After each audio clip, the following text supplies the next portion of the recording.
కూటమి పాలనలో దెందులూరు నియోజకవర్గంలోని కొల్లేరు గ్రామాలు రావణ కాష్టంలో మారుతున్నాయి. పగలు ప్రతీకారాలతో రెండు వర్గాల మధ్య చిచ్చులు రాజుకుంటున్నాయి. వైఎస్ఆర్సీపీ సానుభూతి పరులే లక్ష్యంగా గ్రామ పెద్దల ముసుగులో టీడీపీ నేతలు రాక్షస క్రీడకు తెరలేపుతున్నారు. పట్టాభూముల్లో చేతికి వచ్చిన ఆక్వా పంటలను పెట్టుబడులు చేసుకునివ్వకుండా దౌర్జన్య కాండకు దిగుతున్నారు. ఆర్థిక మూలాలపై దెబ్బ కొడుతూ టీడీపీ నేతలు పైశాచిక ఆనందం పొందుతున్నారు. దెందులూరు నియోజకవర్గం గుడిపాడులో రెడ్ బుక్ రాజ్యాంగం అమలవుతోంది.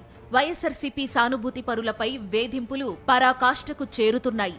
కూటమి ప్రభుత్వం అధికారంలోకి వచ్చిన నాటి నుండి సొంత చెరువులో చేపలు రొయ్యలు పట్టనివ్వకుండా వైఎస్ఆర్సీపీ సానుభూతి పరులను టీడీపీ నేతలు అడ్డుకుంటూ అరాచకాలకు పాల్పడుతున్నారు.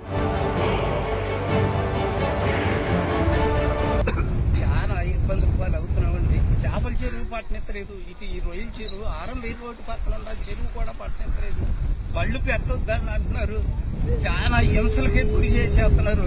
ఈ కూటమి ప్రభుత్వం వచ్చినాకేనంటే మాకు ఈ పరిస్థితులు ఏర్పడ్డాయి. ఏ గ్రామంలో కూడా లేవు. మా గ్రామంలో అంతకింతం ఎన్నోసార్లు పార్టీ గొడవలు ఎన్నో ఉన్నాయి, కానీ ఈ దారుల గురించి మాత్రం ఎటువంటి ఇబ్బందులు లేవు. ఈ కూటమి ప్రభుత్వం వచ్చిన తర్వాతే మమ్మల్ని నానా హింసలు పెట్టేసేస్తున్నారు. బాబు, మీ మీడియా ద్వారా న్యాయం జరగాలి.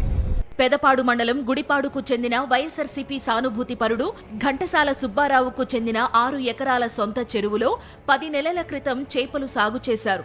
దాదాపుగా 50 లక్షలు ఖర్చు చేసి చెరువు సాగు చేశారు. చేపలు పట్టే సమయానికి టీడీపీ నేతలు అడ్డుకుని 25 లక్షల మేర నష్టం చేకూర్చారు.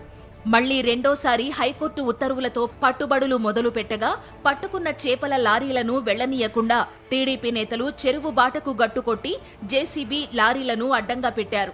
బాధితులు న్యాయం చెయ్యండి అంటూ ఎస్పీ కార్యాలయానికి వెళ్లినా వారిని పట్టించుకునే నాథుడే కరువయ్యారు. మరోమారు సుబ్బారావు కుటుంబం పట్టుబడికై ప్రయత్నించగా గ్రామ పెద్దల ముసుగులో ఉన్న టీడీపీ నేతలు దౌర్జన్యం చేయడంతో ఆయన స్ట్రోక్ వచ్చి స్పృహ తప్పి పడిపోయారు. హుటాహుటిన ఏలూరులో ఓ ప్రైవేట్ ఆస్పత్రికి తరలించగా అత్యవసర చికిత్స నిమిత్తం విజయవాడకు రిఫర్ చేశారు.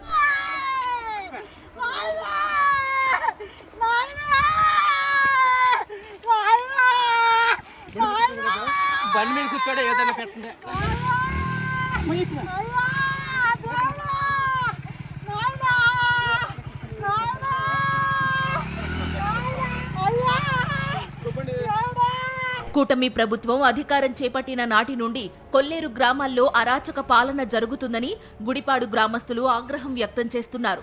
టీడీపీ నేతలు మురు దశరథ్, మురళి, రవి, నరసింహారావు, సర్పంచ్ మాణిక్యమ్మ వైఎస్ఆర్సీపీ సానుభూతి పరులపై విధ్వంసకాండకు తెరలేపారంటున్నారు. పట్టాభూముల్లో సాగు చేసుకున్న రొయ్యలను పట్టుకునేందుకు వీలు లేకుండా ఆర్ఎన్బి రోడ్డుపై అడ్డంగా ట్రాక్టర్ పెట్టి ముళ్లకంప వేసి ఇబ్బందులకు గురి చేస్తుంటే పెదపాడు పోలీసులు ప్రేక్షక పాత్ర పోషిస్తున్నారని ఆవేదన వ్యక్తం చేస్తున్నారు. పోలీసులు అధికార పార్టీ నేతలకు కొమ్ము కాస్తూ డూడు బసవన్నల్లా మారి వారి అడుగులకు మడుగులు ఒత్తుతున్నారంటున్నారు.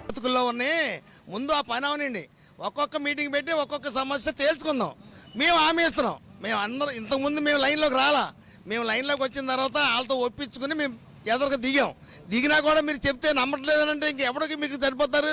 ఎలాంటి వాళ్ళు చెప్పడం మీరు నమ్మరు కాబట్టి ఏం చేయాలి ఏంటనేది తర్వాత ఇంటికి వెళ్ళి ఆలోచించి మేము వేరే ఆలోచన చేస్తామని అనే ఉద్దేశంతో మేము మాట్లాడుతూ ఉండగా రైతు ఆ చెరువు మీదకి వెళ్ళి మరి ఆయనకి బ్రెయిన్ స్ట్రోక్ వచ్చిందో లేదా ఏం జరిగిందో చెరువే పడిపోయేటప్పటికి ఆయన ఎత్తుకొచ్చి ఆ కార్లో వేసుకుని హాస్పిటల్కి తీసుకెళ్లాల్సి వచ్చింది. హాస్పిటల్కి తీసుకురావాల్సి వచ్చింది. రొయ్యల చెరువు పట్టొద్దని అంటే వెళ్ళాం. రైతులందరూ కలిసి కుటుంబం అందరూ వెళ్ళాము. వెళ్ళిగా అంటే అక్కడ కంపలు వేసి ఉండేయండి. కంపలు తినేలేదు. టాటగడ అడ్డం పెట్టారు. రొయ్యల చెరువు పట్టదాకా ఇబ్బంది అవన్నీ ఎత్తేసుకున్నాక రొయ్యల చెరువు పట్టుకోండి అని ఇబ్బంది పెట్టారు. అయితే టాటగడ అడ్డం పెట్టారు. వ్యాన్ కూడా వాళ్ళని కూడా పంపించారండి. పంపించైతే ఆ తర్వాత అక్కడే ఉండడం కొంతసేపు సుబ్బారావు గారు పొడిపోయారని హాస్పిటల్ తీసుకోవడం జరిగింది. పదే గ్రామంలో సుబ్బారావు కుటుంబాన్ని ఇబ్బందులకు గురి చేస్తున్న అధికార యంత్రాంగం ప్రేక్షక పాత్ర వహిస్తుండటంతో ఈ రోజు సుబ్బారావు ప్రాణం మీదకు వచ్చిందంటున్నారు. గతంలో ఎన్నడూ లేని కక్షపూరిత రాజకీయాలు కొల్లేరు గ్రామాల్లో కూటమి ప్రభుత్వం వచ్చాక పరాకాష్ఠకు చేరాయని గ్రామస్తులు వాపోతున్నారు.